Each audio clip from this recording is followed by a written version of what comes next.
السلام عليكم ورحمة الله وبركاته. بسم الله والحمد لله والصلاة والسلام على رسول الله، اللهم صل وسلم على نبينا محمد وعلى آله وصحبه وسلم تسليما كثيرا. حياكم الله وبياكم أهل السنة والجماعة. أيضا نكمل ما بدأناه، وهو إظهار فساد معتقد الرافضة الاثنى عشرية، ونسأل الله العظيم رب العرش العظيم أن يهدي عوام الشيعة ويحررهم من معمميهم الداعين إلى النار.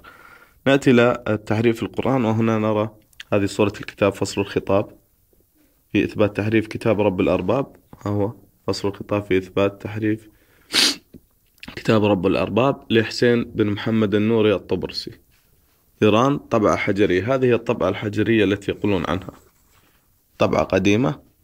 بارك الله فيكم. نرى هنا بارك الله فيكم أنه يتكلم عن المصحف، ويقول هنا نرى هو يمدح القرآن في البداية وإثباته آخر وعلى اختلاف النظم كاختلاف بعض قراءاته البالغة حد الإعجاز وسخافة بعضها الآخر على اختلاف إيش الفصاحة ببلوغ بعضها أعلى درجات. يعني هنا يقول بأن القرآن فيه كلام إعجازي وفيه بعض آيات سخيفة والعياذ بالله.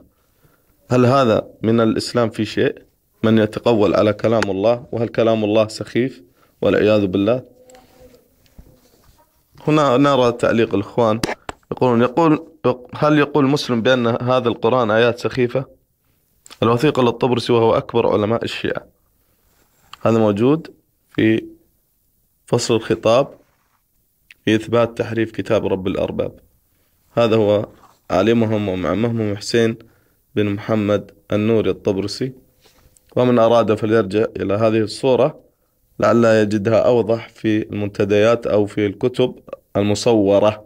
بارك الله فيكم، والسلام عليكم ورحمة الله وبركاته.